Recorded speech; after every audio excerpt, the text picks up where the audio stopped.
Hello and welcome to Lacey Rants, everybody. Alright, so for today's story, we're going to be talking about the lost Blue Bucket Gold of Oregon. So this story takes place back in the 1850s. Back then, there was a group of settlers that were traveling west to Oregon. Right before they actually ended up entering Oregon, because this was a completely uncharted territory at that time, so they stopped at this little outpost right before they got into Oregon, and they were talking about needing a guide for the rest of the way. So back then, it was fairly common for somebody to actually guide these large parties through the Oregon Trail and to their locations because nobody had actually been through those territories before. And there were like a select few individuals who actually traveled back and forth and knew the territory. So these guys were highly sought after. One of these guys was named Stephen Meeks. He did horseback back and forth on these trails. He knew them like the back of his hand, and everything was a-okay for him. But he ended up meeting up with this group, and what you got to understand is these groups have like their wagons, their ox. I mean, there are tons and tons and tons of different elements to moving something like that than to actually just ride horseback across the Oregon Trail on uncharted territory. So they ended up meeting up with him, and everybody was like, yeah, he knows the way, like this guy's done it 1,000 times type situation, right? Well, not really thinking about the fact that he hasn't actually led a bunch of people over before. But anyways, that's not the story we're going to necessarily be following today, but that is a very good one, so I suggest you guys look that up, and that's going to be the Meeks Cutoff story for the Oregon Trail. It's a pretty decent historical read. But anyways, so today we're going to be following a small group of individuals that was with him and ended up actually dividing from his group.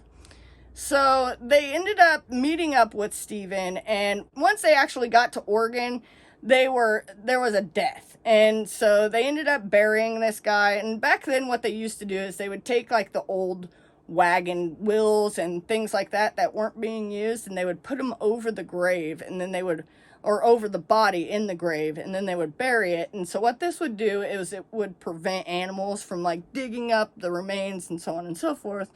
So they ended up doing their burial, and what ended up happening is there was a debate in the group on whether they should continue up the normal trail of the Oregon Trail or if they should take Stephen Meeks' path through this cutoff. But anyways, so one group led up the normal trail, and the reason why they were trying to go this other way is because they were warned that there were Indians that had been attacking settlers who were traveling along the normal trail, and so they were just trying to kind of avoid that. But half of the group decided, no, we're going to risk it, and we're going to go ahead and go up this trail. And the other half of the group was just like, all right, well, we're going to go with Steven since he knows where he's going.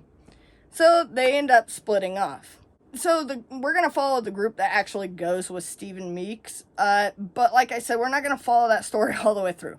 So once they make it a little bit further, arguments start coming up again. They start growing wary and like, should we actually trust this guy, or should we take the trail that everybody already knows about? And so a small group actually ends up breaking off from Stephen Meeks and trying to retrack or take another route and get back to the original trail and take that. And then the group that went with Stephen Meeks, like, that's just a fuck situation. So like, I totally think you guys should probably look into that. But anyways, what ends up happening with this small group that ends up trying to cut back to the original group, that's what we're following today. So this was a relatively small group for back then, and they ended up traveling up over the Blue Mountains. So once they made it up into the Blue Mountains, this is about 3 or 4 days, I believe, after Vail, Oregon, they end up experiencing another death, which was a lady named Sarah Elizabeth, or I believe that's the full name, is Sarah Elizabeth. I did a lot of research on this, and I actually was trying to track down the location of this. But anyway, so what ended up happening is they they experienced another death, and so they decided, well, we're going to go ahead and bury the body, and then we're going to camp out for a couple days before we continue on our journey. And so while they were camping out, a couple of their ox actually ended up getting free, and so a couple of the younger boys at camp, they're like, hey, we'll go try to find them and stuff. And one of the boys, he grabbed one of the blue buckets that was at camp. And it was a blue bucket because back then, what they would do is they would actually paint their wagons blue. And blue just, like, it didn't deteriorate as much in the sun. It would just hold up better, considering, they were drifting it through water and then, back up on the land. They needed something that would hold up. So blue paint, I guess, is something that does not break down in the sun, and that's why they used it, and that's why they had the blue buckets, because the buckets were actually buckets that hung underneath the wagon, and they would use it for grease, and the grease then was just like fat and stuff from animals, and they would use that for the wagon wheels. And so one of these buckets, once it became empty, this kid grabbed it, and he's like, I'm going to use this, we're going to fill it up with water, because we're not finding very much water as we're going through this. Like, the Oregon Trail was freaking horrible. Like, if you could find water, you take it, and so he's like, I'm going to bring us back some water. I'm going to go find those ox. And so this group of young boys, they set out to go find these ox. And so while they're out, they looked all day, all night, and they never actually ended up finding the ox. But before they ended up actually going back for the day, the kid stopped by the creek, and by this little creek, and he's like, I'm going to fill up this little blue bucket before we head back to camp, And so he goes to fill up his bucket full of water. And while he's sitting there at this creek, he notices these shiny rocks at the bottom of the creek, right? And so he starts, so he's picking up these rocks, and he's like, oh, these are really cool, but he's not sure exactly what they are. You gotta understand, like, in the 1850s and people coming over, like, not everybody knew about gold. It wasn't like, they did, but they didn't really know what gold nuggets looked like. You know what I mean? Like, it wasn't, like, known to the public, like, as much as it is now. This was before the gold rush and everything like that. So anyways, he's like, these are really cool, though. He really thought they were neat. And so he ended up grabbing up a good handful of these stones, and he, fills his bucket full of water, and he heads back to camp. So anyways, he brings it back to camp, and he ends up actually showing it to one of the elders. And you would think that one of these elders would at least know what this is. But when he shows it to them, they tell him, I believe, that it was iron or something like that, and so he actually ended up just chucking it. But one of the ladies that were there at camp, she actually seen them, and she thought that they were actually really cool looking, and she just wanted to take a couple of them just as a memento for her journey across the Oregon Trail. So she makes it to the Dalles, Oregon. And so once she gets to the Dalles, she's there for about 4 or 5 more years before the California Gold Rush happens.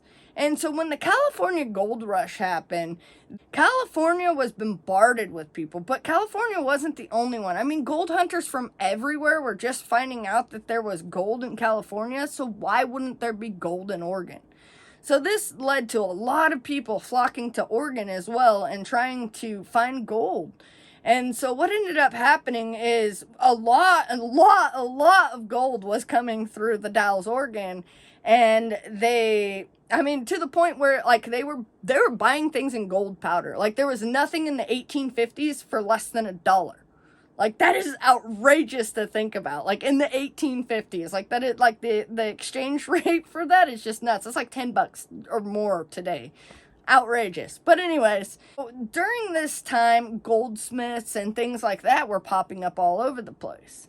So this lady, she decided, well, I want to see if these are actually gold. So she takes these nuggets, and they're pretty good sized nuggets, and she takes them down to a goldsmith. And the goldsmith is like, yeah, sure thing. This is pure gold. Where did you get this? And this is where the legend of the lost blue bucket gold comes from. Ever since then, it's been a treasure hunt here in Oregon. Like, people have been trying to find this, and a lot of gold has been found in southern Oregon. So this really definitely drives home that this is a possibility. I mean, the gold could have been found. As far as like what I've tried to triangulate and like figure out exactly where the gold is, because you know that's what you do when you find out that there's lost gold out there. You try to find it, right? So I'm on Google Maps. I'm trying to triangulate, and so the area in which like this gold would be, there's already gold claims on it. So if it's there, somebody already owns it, and not only that, but there has been like right around that same area, there's been gold deposits found, and so it really could have been that lost blue bucket gold that has already been found. But people still believe to this day that there is still lost gold in those mountains. One of the gentlemen who actually traveled with that group ended up trying to retrace his steps, and he went back, I believe it was with his nephew, and there's like a whole entire article out there of trying to go and find this lost blue bucket gold, and they give great detail. They actually are the ones who talk about like the graves, and the graves are like kind of markers along the trail of kind of trying to figure out where this lost blue bucket gold would be. But like I said, it's probably been found, but it is still a great legend and probably one of my favorite gold legends here in Oregon. There is another one that I just recently found out about, and I might do a video on it later, but I'm not quite sure. But anyways, if you guys like the video, please hit that little like button down there. Hit the subscribe button. It helps out the channel tremendously. One of those words. Anyways, it helps us out quite a bit. So please hit the subscribe button, hit that like button. And until next time, take it easy.